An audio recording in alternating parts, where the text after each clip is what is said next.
Hi, this is Jim from Safety Wars. Before we start the program, I want to make sure everyone understands that we often talk about OSHA and EPA citations, along with some other regulatory actions from other agencies, legal cases, and criminal activity. Everyone is innocent until proven guilty in a court of law. Proposed fines are exactly that, and they are often litigated, reduced, or vacated. We use available public records, news accounts, and press releases. We cannot warranty or guarantee the details of any of the stories we share, since we are not directly involved with these stories, at least not most of the time. Enjoy the show.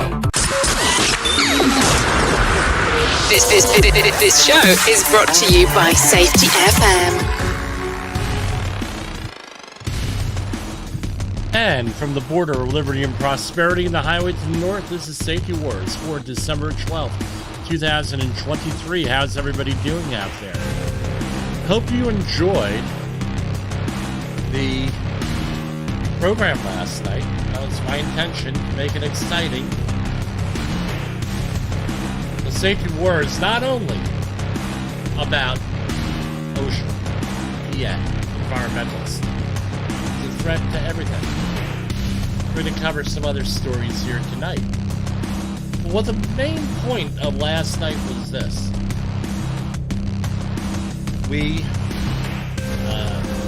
There are many different threats. Threats to free speech. Tonight we're going to cover a story on private property, eminent domain. All this stuff goes into everything, how we deal with it. If we don't have the right to free speech, how are we supposed to evaluate what the hazards are to us and our families? If the one solution to a problem is censored, that information is censored. More information does not make us more stupid. More information gives us more information. Now you have to judge whether that information is good or not. If you don't like what you're hearing here, or you say, hey, Jim, I'm not sure about that, go check it out on your own. I'm not going to be offended, believe me. If I'm proven wrong, I'll admit it. But there is a lot of stuff going on out there where there's a lot of stuff going on out there where I mentioned a conspiracy theorist in England had all different types of reports on a person who was into doing shameful things with human bodies. Everybody laughed at him. Wouldn't it have been a little bit better had we known about this way before it was officially released? Had we just listened? There was someone else with the other wars in the name. He was allowed back on Twitter. Usually, on the stuff he says, usually pretty insightful, usually right. However, he went off the deep end with a whole bunch of stuff and said a whole bunch of stuff he probably shouldn't have said. He was thrown off Twitter by the old owners. Elon Musk lets him back in. But a lot of the stuff out there that he was saying and does say, right on point. And if not factual, but at least to raise the questions out there. I know that's controversial. But here's the other thing. We had the other point where we had anti-Semites in the neighborhood. We had all different types of people out there talking crap. We didn't know that they existed, allegedly. I knew that they existed. I was in the environmental program in two universities. One now university, and then it was a state college. Believe me, anti-Semitism is out there. Anti-humanism is out there. Transhumanism is out there. Population control. That's all out there. But because, hey, we're censored, the algorithm doesn't exactly work right, according to our former vice president.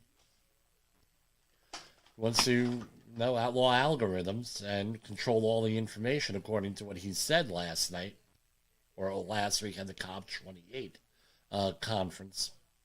Again, this stuff's out there. We talk a little bit about eugenics here and population control. All that stuff is out there, but no one wants to talk about it. How would you find out about it if we didn't have people talking about it? We can't go around censoring everybody. So tonight we're going to get on with our news and views, however long that takes, and then we're going to insert a video we did today, but it's a little bit of the same information we had last night on the OSHA hard hat recommendations. I'm going to insert it at the end here. So OSHA news. U.S. Department of Labor cites Massachusetts concrete contractor for crushing fault and energy hazard violations after employee fatality. I might have mentioned this last night. There was $201,000 in penalties. It's a concrete company up in Braintree, Massachusetts. And it was basically a soil screener activity. So if you've ever seen Gold Rush, it's very similar equipment there. A different configuration, a little bit different stuff, doing different things, but basically the same thing with different conveyors on there. And so before you put anything into a conveyor, it has to be screened. So all the bigger rocks and things of that nature get screened out, and it's literally like a sieve, a big sieve, and it could have several sieves where big rocks go on top and get ejected out. Little finer material fines, right? What they call, not Larry fines, right? That's the Three Stooges. Fines go through there, and I think that was the Three Stooges anyway. And it goes on to the conveyor, and it goes out and gets processed. So the screener, I've been on top of innumerable screeners in the early part of my career. We've worked with these a lot. For processing hazardous materials into a soil stabilization or thermal desorption type unit. And, all right, so basically, underneath the screener, there's all different mechanical stuff. And an employee directed a employee into the soil screening area without the sieve on. And the sieve acts as a guard also, so the employee doesn't fall in. The employee was crushed between the conveyor and its frame because the company failed to ensure the conveyor's power source was disabled to prevent its unintended startup as the employee performed maintenance. What kind of maintenance work is done on here? Anything from oiling to resetting any conveyors to undoing a jam. That's often what the problem is. I'm not saying here. That's often what the problem is. OSHA investigators found that the company did not do the following. Have a lockout-tagout system, right, where they could cut the energy, provide lock stacks or other hardware to isolate secure block machines and equipment from their energy sources to prevent sudden starts or moves, adequately maintain the soil screener, which had numerous defects and missing parts. Doesn't surprise me. A lot of wear and tear. Forbid employees from riding in a front-end loader's bucket, exposing them to crush and fall hazards. You want to talk about the arguments we've had on projects that I've been on where, I'll ride the front end of the loader. Yeah, smart. Record each work-related fatality or injury or illness. The agency assessed $200,905. Next week, they should be upping the fines, right? They're due for it. That's the second or third week of December. U.S. Department of Labor cites Cartsville chemical manufacturer after a 52-year-old employee suffers a fatal burn. So this was where investigators with OSHA determined the company, I don't usually avoid mentioning names of the company, on the job for just 2 months. Again, new employee. Opened an air intake valve to inspect the noise coming from a barium sulfide wash cone, the steam line that was left open the day before. A rush of cold air in the steam line created a bubble that pushed up heated sludge onto the worker, causing fatal burns. A second worker suffered second-degree burns across the upper body. Before OSHA concluded the investigation, the agency learned that 25 days after the fatal incident, another employee inspecting a leaking gasket under a tank full of sodium hydroxide, that is a lie, solution suffered chemical burns when the tank overflowed. Second incident remains under investigation. Our investigation found that the company's failure to make employees' safety a priority allowed Conditions that cost the worker his life, said OSHA Area Director Jeffrey Stalawi in Atlanta. And maybe Stalawi,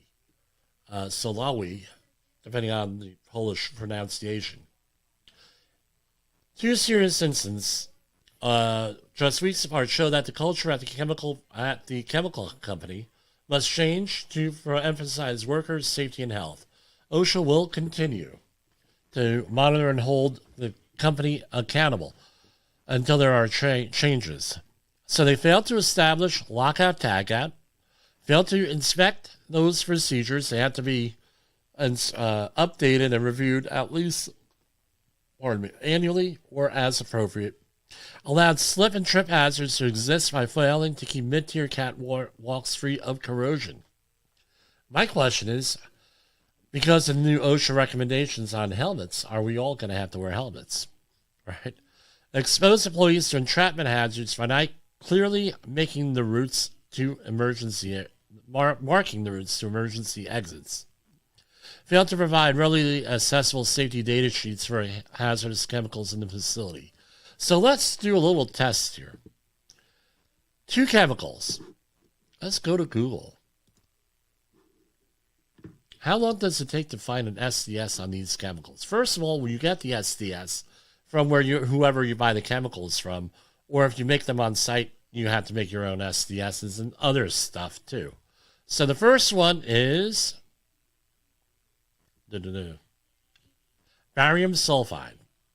So let's go to Google. How long does it take us to look up an SDS from barium sulfide? Okay, well, got a timer on that? Oh, there it is.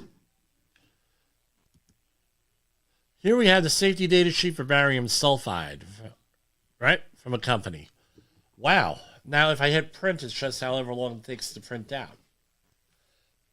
Zero excuse for this crap. I'm sorry. None. And you have the whole thing here. All right. May be corrosive to metals. Toxic if swallowed. Causes severe skin burns and eye damage. Harmful if inhaled. Very toxic to aquatic life. So we have a Jolly Roger there, a corrosion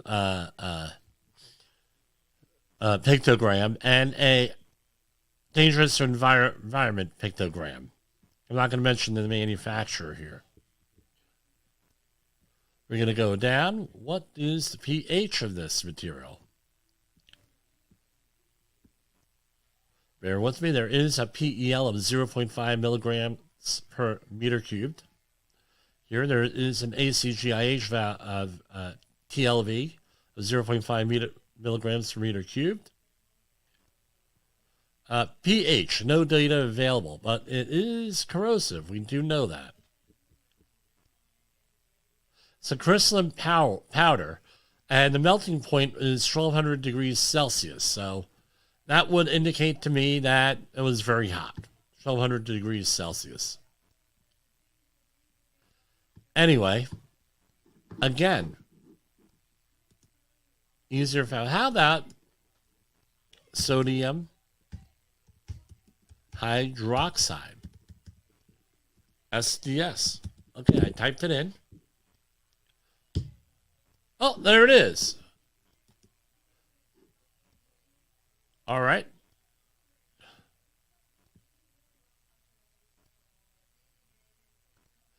Same thing, right? Very, very dangerous here. And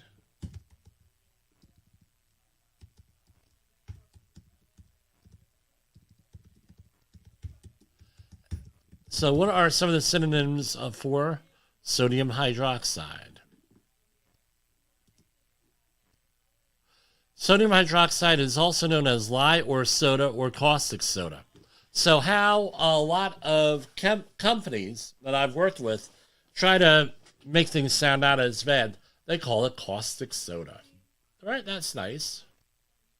They don't call it lye. I think most people know lye is pretty serious.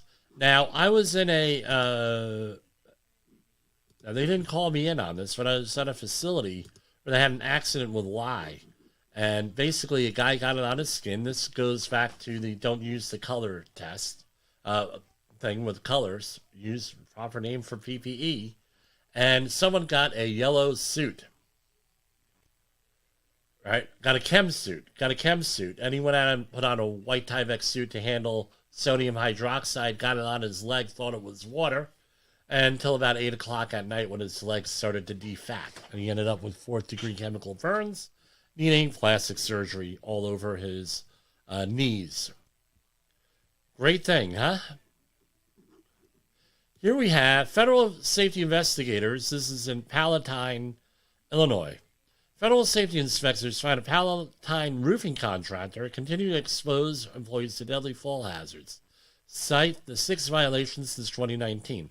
Twice within a month, in the summer of 2023, federal workplace safety inspectors found a Palatine contractor did not provide roofing employees with required fall protection equipment, exposing them to the risk of falls from elevation.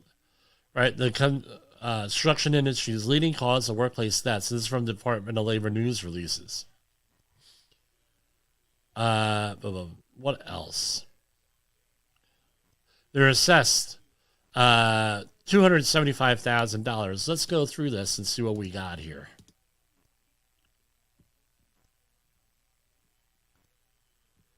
I'm scrolling on down through the thing. And citation 1, item 1, type of violation, repeat serious.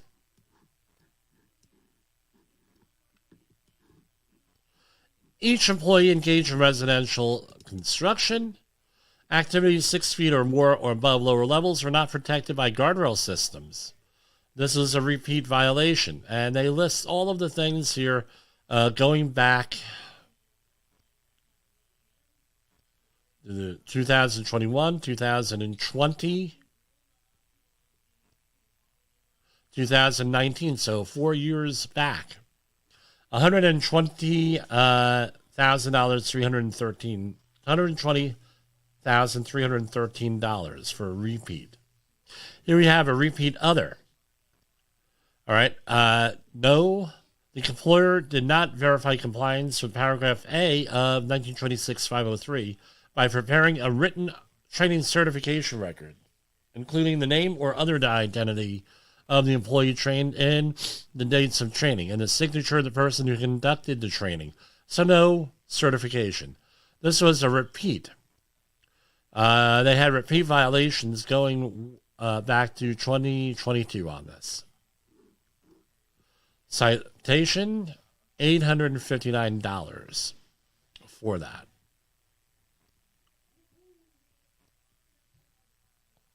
So for a total on that one, $121,172. They do have another one here.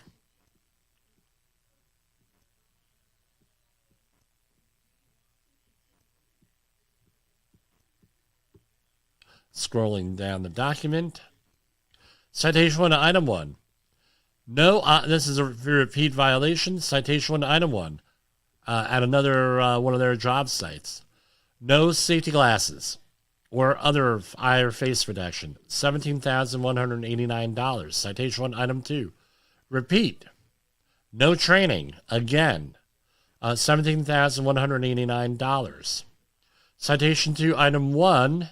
No fall protection, willful serious, $120,319. So you can understand, the training is a lot cheaper, guys. 845-269-5772 or jim@safetywars.com with that.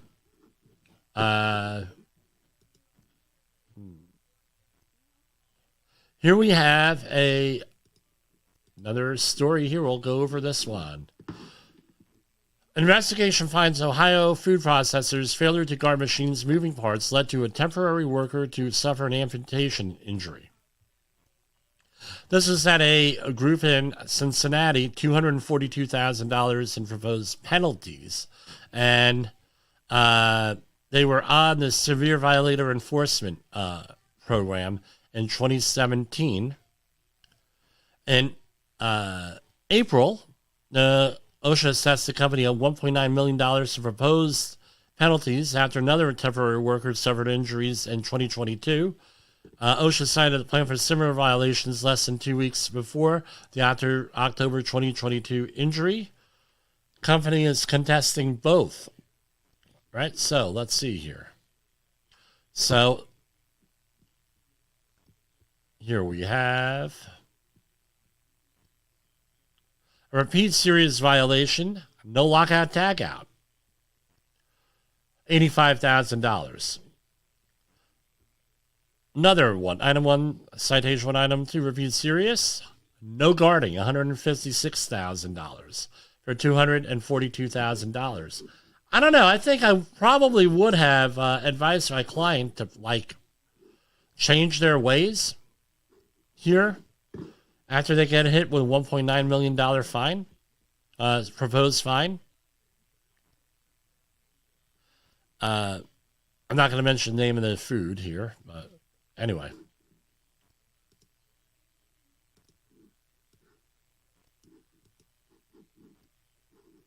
And what else we have here that's interesting?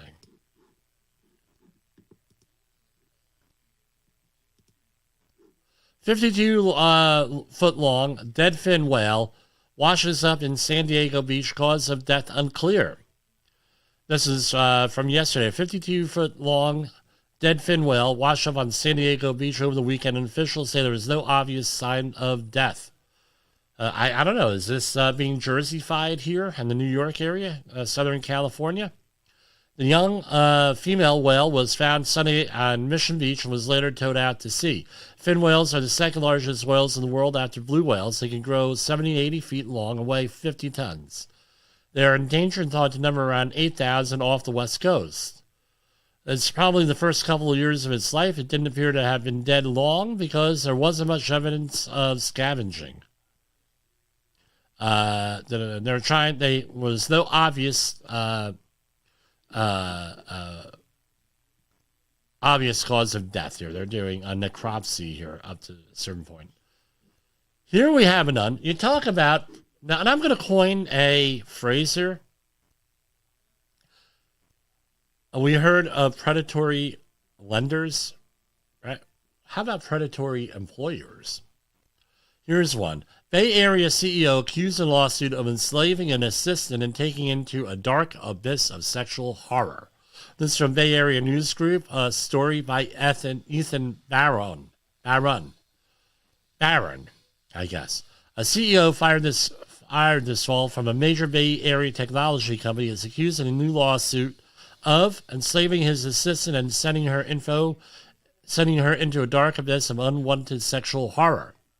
In October, San Francisco headquartered business announced that it had terminated the CEO 5 weeks earlier for gross misconduct on multiple grounds. On Thursday, a woman identified as Jane Doe sued the company, claiming the CEO coerced her into signing a slave contract.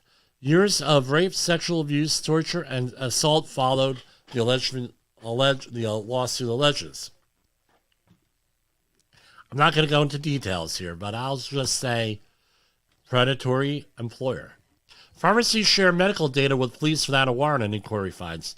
The nation, and this is from MSN.com, the nation's largest pharmacy chains have handed over Americans' prescription records to police and government investigators without a warrant, a congressional investigation found, raising concerns about threats to medical privacy. Though some of the chains require their employers to review law enforcement requests, three of the largest, I'm not going to mention who the companies are, but you've heard of all of them, say they allow pharmacy staff members to hand over customers' medical records in the store. Now, I'm going to say this, there are drug testing companies that do the same thing. Or they say, well, we take off the names of the people. Okay, but you're still selling the data. Policy was revealed in a letter sent late Monday to Javier Becerra, the Secretary of Department of Human Health and Human Services, by Senator Ron Wyden and Reps Pramila Jayapal and Sarah Jacobs. The members began investigating the practice after the Supreme Court's decision last year, Dobbs versus Jackson Women's Health Organization ended the constitutional right to abortion. So, again, bizarre. Again, you think this crap doesn't happen, but it happens. Here we have Engineering News Record, New England. Massachusetts utility worker killed after truck crashes into work zone.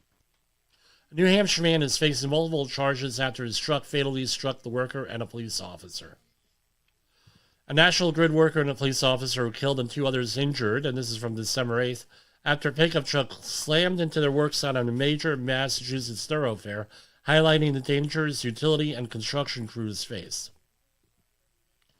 Horrible, horrible situations. So, that's what I got for you tonight. With that, let me cover this one here. Seizing private, this is from Epoch Times. Seizing private land is next step in fight against climate change. Eminent domain is becoming the weapon of choice against opposition to large wind and solar projects being planned and constructed around the United States. The dream of net zero carbon emissions and its vision of blanketing hundreds of millions of acres of American land with wind turbines and solar panels is running up against the reality that most of the land in America is still privately owned, and many Americans don't want these massive industrial installations near their homes. So basically what's happening, people are declaring eminent domain, meaning the government seizes land for these projects. Another civil right, you have a right to private property in this country. So here we have an issue with this. Again, a lot of these stories coming up here. So that's all I have for tonight. I'll see everybody tomorrow night. Take care. Hi, this is Jim from Safety Wars. Before we start the program, I want to make sure everyone understands that we often talk about OSHA and EPA citations, along with some other regulatory actions from other agencies, legal cases, and criminal activity. Everyone is innocent until proven guilty in a court of law. Proposed fines are exactly that, and they are often litigated, reduced, or vacated. We use available public records, news accounts, and press releases. We cannot warranty or guarantee the details of any of the stories we share, since we are not directly involved with these stories, at least not most of the time. Enjoy the show. This show is brought to you by Safety FM. And from the border of liberty and prosperity, we're coming on a little bit early today. I had a lot of questions and comments and everything else on this whole thing with hard hats last night. So I thought it was worth having a separate episode on this and share it with my customers, clients, and you too could share it with your customers and clients. So what prompted most of this? No, we have this, especially the construction industry, we have a lot of controversy associated with hard hats. And one of the, it's a valid OSHA citation most of the time when they issue a hard hat violation, overwhelming amount of times. And OSHA's been really doing stuff with issuing stuff with PPE and things of that nature over the last couple of years. It's one of their top rated things, but it's usually face shield and safety glasses, which we'll talk about further in another episode. Now, hard hat. This one actually might be a game changer on this. I think we're going to have to watch this to see if there is a change in the OSHA technical manual and other policies once, this thing all comes about here and, OSHA slowly implements among their own people. There are certain recommendations that they issue here for head protection.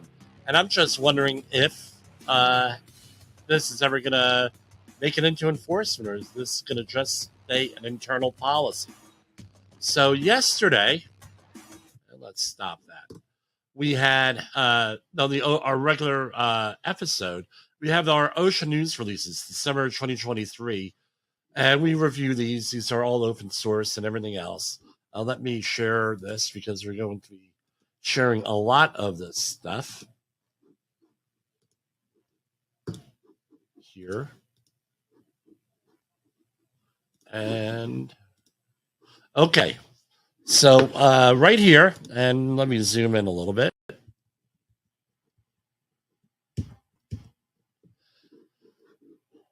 Okay, let's see, make sure everybody's seeing that. Yes.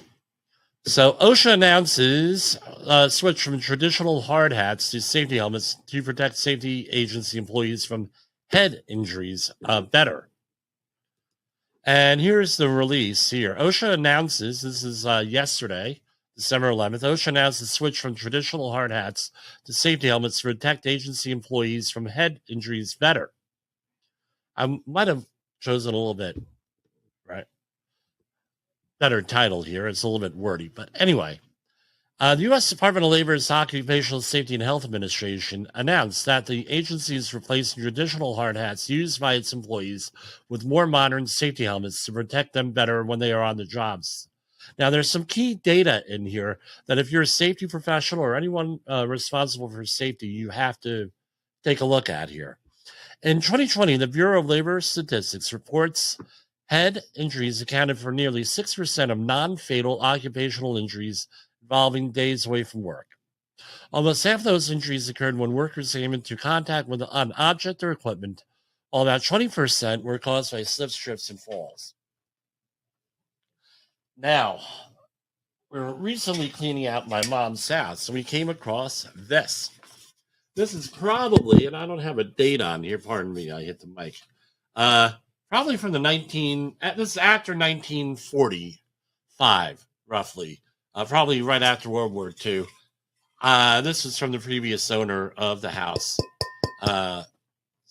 Irving Hutt and Mildred Hutt. Right, their children. A little bit of a trivia here. Were exhibits on Coney Island for the first incubator. So you can look it up on the history book in the history books. But anyway, metal hard hat is what we're looking at. We still had some of the internal structure which cushions the head, right? And then we go on to our modern hard hats. So I know, hey, Jim, that's all full of stickers. You're setting a bad example. Okay, great. But here we have, often the way that jobs work is that you have to have stickers on the hard hat to verify you're supposed to be there for security as well as training purposes, right? And now they come in all different types of styles. My firm prefers the red ones on that. So what OSHA is suggesting is that everybody go and their thing, and this is a little bit of an older model. There are better models out there now. I shouldn't say better. I should say more advanced here. Hopefully we'll be covering some of that in the future. And this is what they're requiring, is this with a chin strap. All right. Now, the difference is this in price.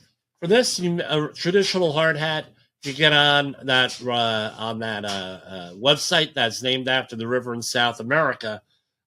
You could go out there and get a hard hat anywhere from $10 up to $150.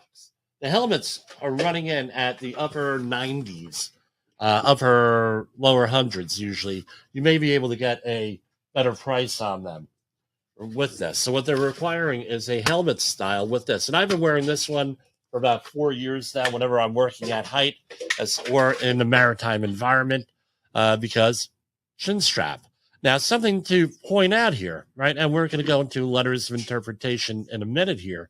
And they're actually really critical here with this.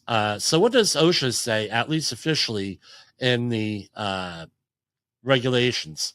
We have 1926 100, which is the construction industry standard here. Employees working in areas where there is possibility of danger to head injury from impact or from falling or flying objects or from electrical shocks and burns shall be protected by protective helmets. And it goes on and on and on and on with this. And this is an important one, too, because some of these helmets do not have an ANSI standard. They have a European standard that's in excess of the ANSI standard. But OSHA will deem any head protection device that the employer demonstrates is at least as effective as a head protection device, constructed in accordance with one of the consensus standards identified in B1 of this section to be in compliance with the requirements of this section. So B1 is, right, let's see, American National Standards Institute, 2009 standard, 2003 standard, 1997 standard, but there's since been a 2014 standard issued. So they're looking for ANSI. However, my understanding is that there's currently a letter of interpretation under review with the agency to talk about European standards. But this would statement 1926-100B3 would be seem to take over for that and say, hey, we're using stuff well in excess of the ANSI standard, which my understanding the European standard is much better. Now, here we have, is a 1926-501 standard, specifically on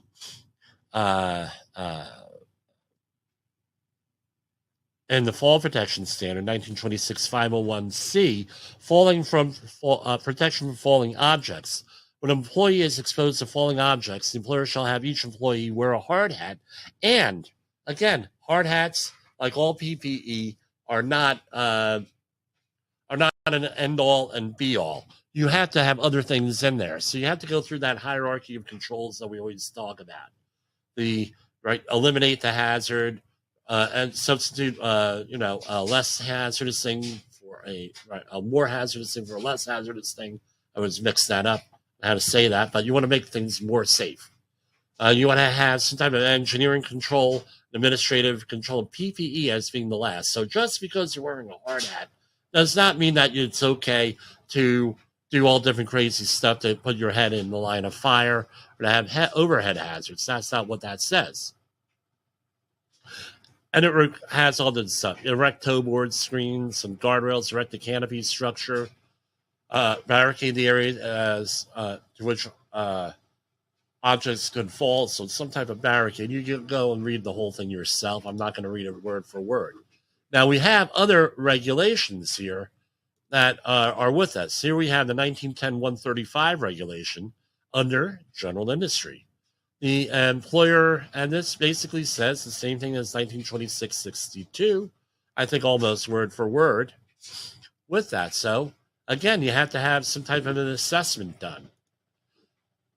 Here we have in the maritime environment, in shipyards, you have to wear a protective helmet when working in areas where there is a potential for injury to the head or fall from falling objects on here. And basically the same thing. Got to wear a hard hat.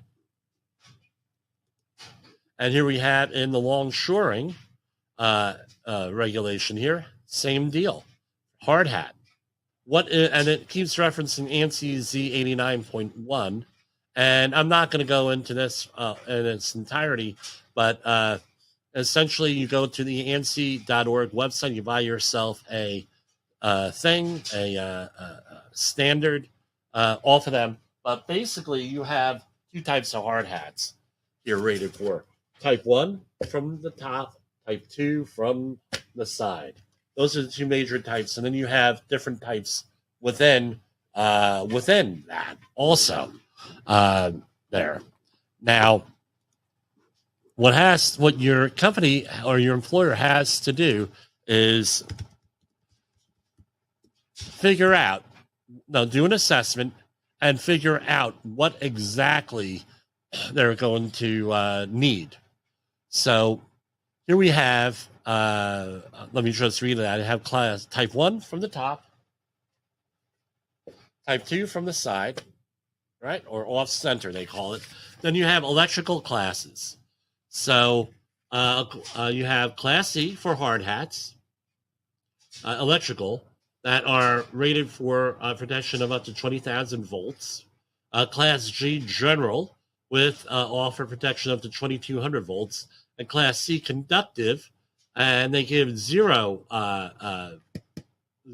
protection, right, for electrical conductors. And they include vented options and things of that nature. And So they have vents, probably going to be a Class C. But you need to figure out, and more importantly, get your procurement people online, on the same page on what's going to be appropriate and not appropriate for what they're doing.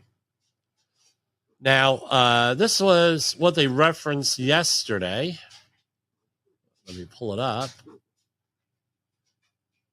And this was from the 22nd of November. Let me share this. All right. So here we have, and let me make sure this is looking right here. All right. So head protection, safety helmets in the workplace. Safety and health information bulletin. Workplace safety equipment, including head protection, has evolved over the years. As industries strive to enhance workers' safety and reduce the risk of head injuries, more advanced and protective modern head protection, safety helmets are replacing traditional hard hats. The Safety and Health Information Bulletin and the SHIB, right? Safety and Health Information Bulletin presents the key differences between safety helmets and traditional hard hats, describing the advancements in design, materials, and protective features that help to protect the worker's entire head. The SHIB also provides instructions for properly inspecting and storing head protection, whether it be a safety helmet or a traditional hard hat, with a thorough understanding of the benefits and capabilities of head protection options. Employers and workers make informed decisions on which to use. Going through here, the significance of head protection in hazardous work environments cannot be overstated. And over here, they have a picture of the OSHA standard hard hat here. They don't give a name brand or anything. I wouldn't expect them to.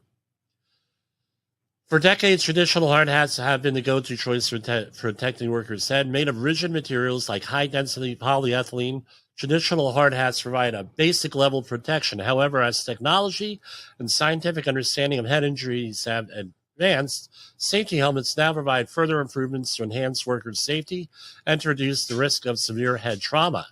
One of the differences between traditional hard hats and safety helmets lies in their construction materials. While hard hats are made of hard plastics, safety helmets incorporate a combination of materials, including lightweight composites, fiberglass, and advanced thermoplastics. And lighter hard hat, easier stress on the head and the neck, and things of that nature. So determining when to use, so here we go, more statistics. Employers should evaluate workplace hazards to determine the most appropriate head protection for each situation.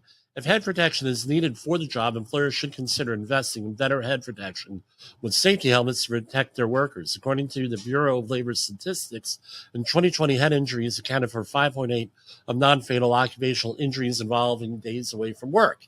Determining when to use a safety helmet on the job. Employers must conduct a hazard assessment at their job sites and, based on the workplace hazards, determine whether head protection is necessary. When head protection is needed, employers should consider using safety helmets instead of traditional hard hats. Right?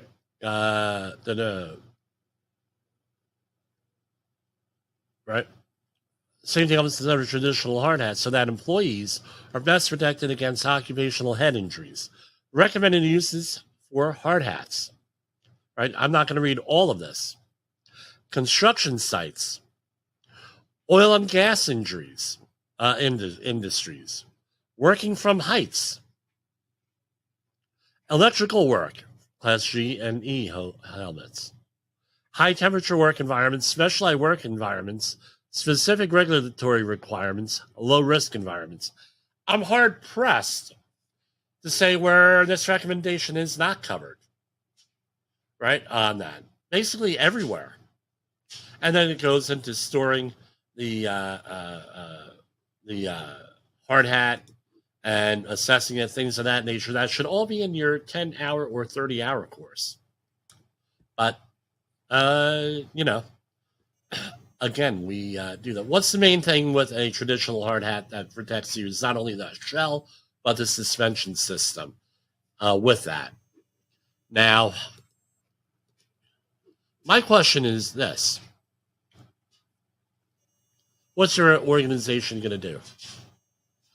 I'm going to share with you two letters of interpretations that I've had to whip out on a couple of jobs I've had. Some of them, we're not talking 30 years ago. We're talking in the last 2 years, specifically working with roofers that did not want to wear hard hats. And I hear every excuse in the world with that.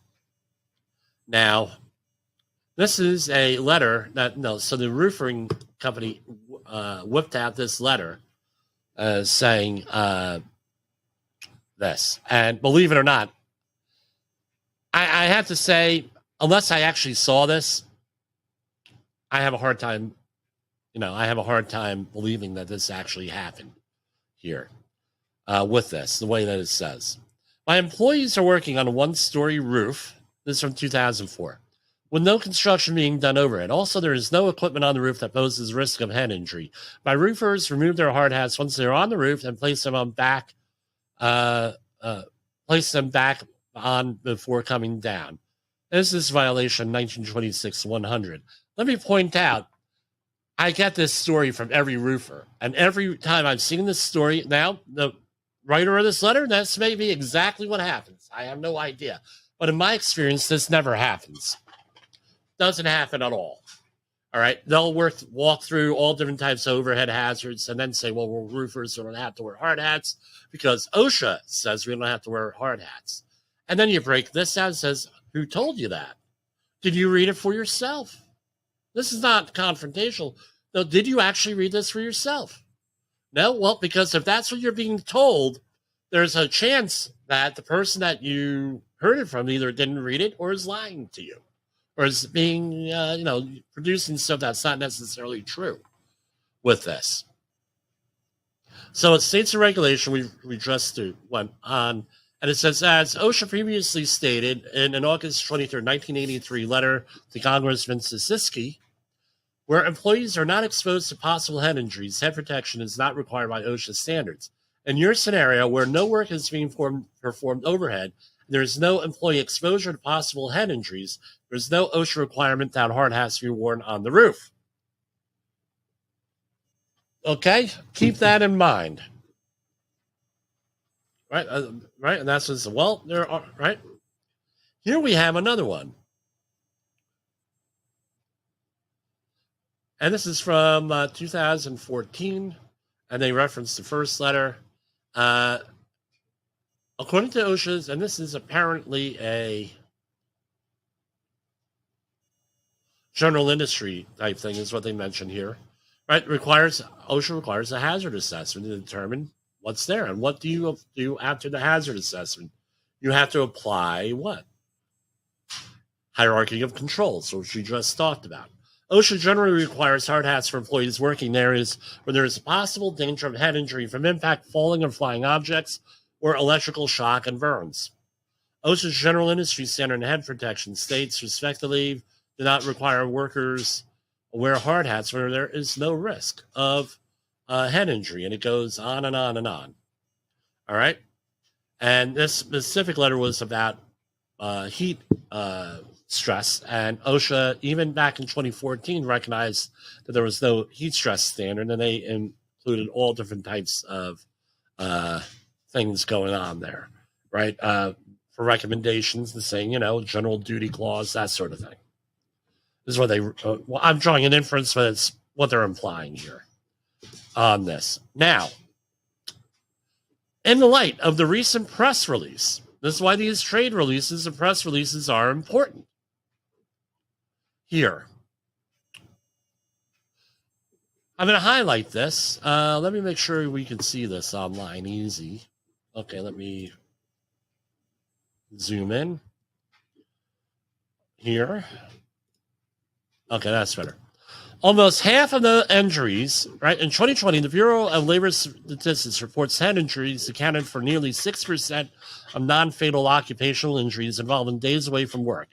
Almost half of those injuries occurred when workers came into contact with an object or equipment, while 20% were caused by slips, trips, and falls. So I knew about this back in 2020 when this became an issue 3 years ago because I've read these things. That's even back then. Yes, I have a very exciting life here with this. I know I always get that comment. But what this comes down to is this. this says where there is no employee exposure to possible head injury in one letter interpretation. That was from 2004. In 2014, here, right, it references the 2004 letter on that, right, with OSHA generally requires hard hats for employees and everything else. So when there's a hazard to the head. So according to OSHA's own paperwork here, you can eliminate all the overhead hazards. But if there's still a slip, trip, and fall hazard on the job site, you still have to wear a hard hat. Now, I'm going to ask you this. What job site have you been on, especially if you're on a roof or in an open field or something like that, where there's, especially like yesterday and the day before in the northeastern United States, where we had gale force winds. We had Christmas ornaments all over the front yard here.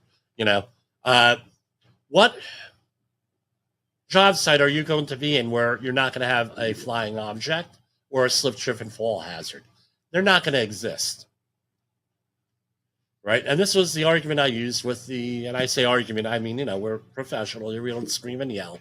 This is what I mentioned to the roofer. Look, you're going to have some type of, you have to wear hard hats because of this, and this, what I just laid out to you.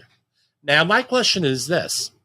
Now that they made this recommendation, right, and it goes through here, we'll zoom through this again here.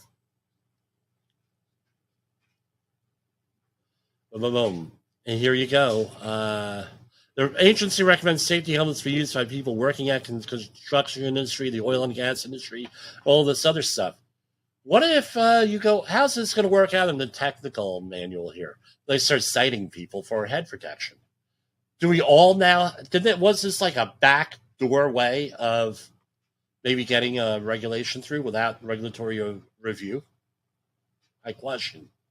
Bypassing the regulatory process. I don't think that they're devious like that. There are people who are devious like that, but I just have to wonder out loud. So what's the message for the people I work with? After I'm done with this video, we're going to be sending out a copy of this to all my customers saying, look, this is the policy, and you may want to consider it in writing all your plans, but my recommendations are going to be what OSHA's are, that everybody wear hard hats, wear the helmets rather than the hard hats. That's what it is. So for Safety Wars, I hope this was useful. Hopefully this will start a conversation in your organization here with this. Now, one thing let's talk about this also. I didn't mention it. What if you're involved in a lawsuit with a head injury? You think they're going to break out this recommendation? I think so, right? And just something to think about. So I hope this was useful. I will be seeing you a little bit later on tonight's program. We're probably not going to be on Safety FM. I have a meeting, but we will release the program on the podcast and also on YouTube and all the other video streams. For Safety Wars, this is jimpoesl.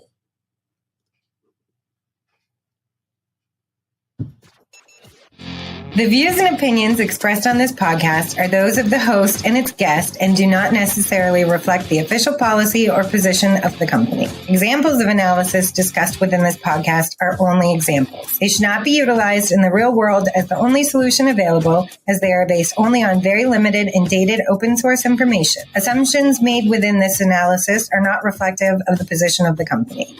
No part of this podcast may be reproduced, stored in a retrieval system, or transmitted in any form or by any means, mechanical, electronic, recording, or otherwise, without prior written permission of the creator of the podcast, Jay Allen.